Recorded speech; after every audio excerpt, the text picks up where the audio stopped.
Good afternoon, all. CamelbackTrading.org coming to you this Wednesday afternoon, January 18th. We are looking at window traders, market profile of VS and SPY. A lot to talk about today.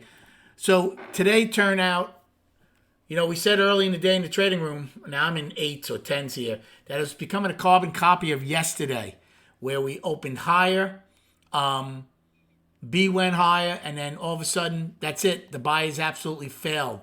Well, it happened today. Now, yesterday it took to D period to get the IB low, but that's all they did is we traded sideways all day. Today they took a different tact and they just ripped lower. We end up with a triple distribution day down. We end up with a nice price probe. ES got into that gap from January 11th, but held just a little bit of it. SPY also got into theirs. SPY closes right below or right on the 50-day moving average, and now they're below the 200. The more disappointing thing, I think, overall, though, is the failure at these trend lines that have held for a year. We'll go over all those on the chart. Had a pretty good day today, but certainly did not capitalize on this move the way I should have. Again, the purpose of this trading room is to educate and inform people what the market's doing and why, and we certainly did that today, as we kept a lot of people out of trouble, got people on board the short side, kept people out of longs.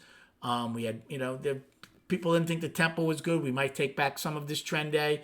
I said I don't think the odds of that are really good. When we were trading around IJ and K's range here, I said I still think the odds of making a new low on the day are good, and the odds of going into that gap from the 11th are still 60-40. And we did it. That keeps people out of trouble, whether I participate or not. I did have a good day, but certainly, again, not what it should have been. I actually took a long in A period when we got above the opening, thinking we'd go get the overnight high, which, believe it or not, we got today, but missed yesterday's high. Now, I know I'm going all over the place, but Q's, outside day down. Look at that. And they go out with a double distribution day, singles and C and D, and a price probe, and an outside day down. Russell goes out with a double distribution day, outside day down, and a price probe. We never took out yesterday's high. We took out the overnight high, didn't take out yesterday's high, and then just rolled over, and that was it. So I did make money on a long in A to get the overnight high. I also made money on 2 out of 3 longs in B period because it looked like they might want to attempt to hold a trend day, okay? Or have a trend day, which obviously did not happen. So I lost money on one when it started coming back in below the open. I said, I'm out. Then we reassessed. Now, I did miss C period. I didn't know, I'm looking at yesterday. I'm like, is C going to do kind of what C and D did yesterday, and that's it? But again, I shouldn't be looking at that. I missed a nice play in C to get short. But I made up for it in D period. I took 2 shorts. One of them was a nice 4 lot, but certainly didn't maximize this whole move at all. But still, that was my best trade of the day in D.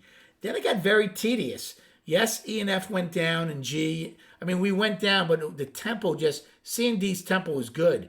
E, F, G, and H really just got like kind of tiring and dried up. I was eating during F. I didn't do anything.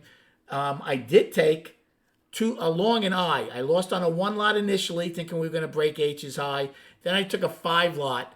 I did make money on it, but not a lot because we didn't get much above H, and I was peeling them off because I didn't like that we weren't getting much.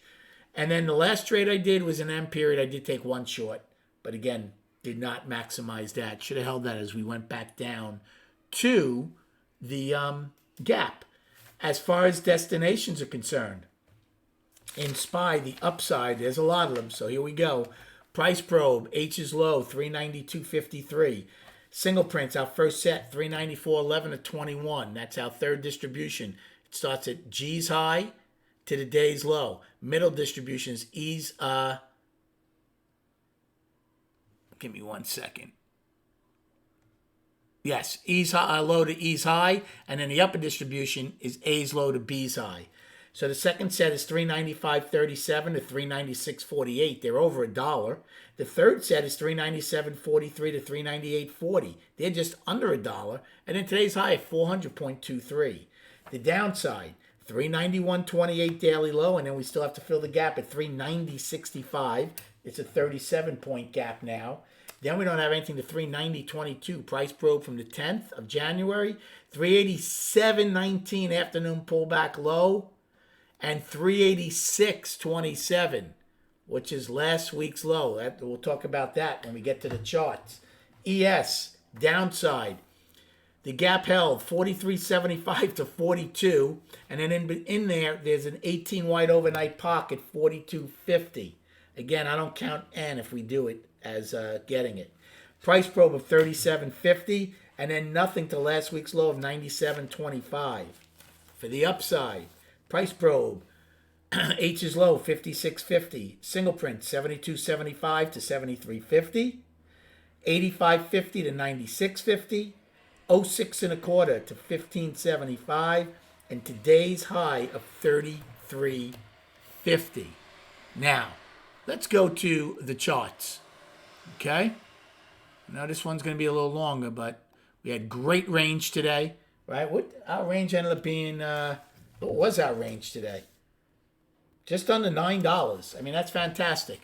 Again, we're hoping the volume, we're at 93 million. So we're good chance we're going to do 100 million by the time the after hours is done. So here's the monthly. The monthly is in a 3-month balance. Now, here's the trend line from last year's high. Now, we did break it on the monthly, okay? Where did this month close? Just want to see something. 407.68. In fact, in the month of November, we closed above it. Month of December, we did not, okay? So we breached this lower highs on the monthly twice, but only once closed above it. But look at the weekly. Look at this. This is last year. Look at that. We breached it once in December. Closed below it. Look at this week now. Getting close to it. Now the weekly is still up. Okay? Unless we take out last week's low this week to put us back in balance, the weekly's up. Okay? We're one time framing up 3 weeks out of an inside week. So I'm not throwing in the towel yet for the buyers. But I don't like the rejection again at this trend line, which is around 402.5 on the weekly. And then on the daily, look at this. We are now firmly in a 5-day balance. Today is the low of it. Yesterday is the high of it. If we take out today's low, the daily will go down for me. Plain and simple. Okay? But again, I don't go all the way back to last year. But this trend line is the same thing. Look, we got above it one day, December 13th. And failed, miserably failed. Look at this. And this is a problem. We were above the 200 today. Now, again, we always say one day doesn't make a market. We're back and forth through the 200 4 days in a row. So there is a battle going on here. I'm not saying the buyers are done and it's all over. But more than the 200 is this. I can tell you one thing. If the buyers ever got legs and got above the daily, the weekly, and the monthly one again, you'll set off some firecrackers. But we've been waiting for a long time to see that. We've been waiting for a year, actually.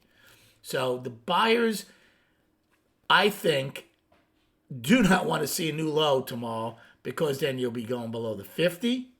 You'll be coming out of balance down on the daily.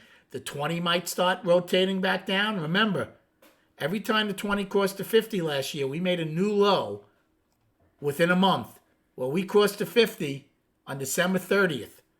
Now, I'm certainly not calling for a new low yet.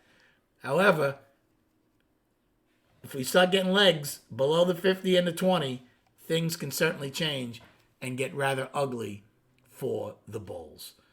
Hope you had a good day trading. Thanks for the likes and subscribing. Enjoy your evening. And we'll speak prior to the opening tomorrow.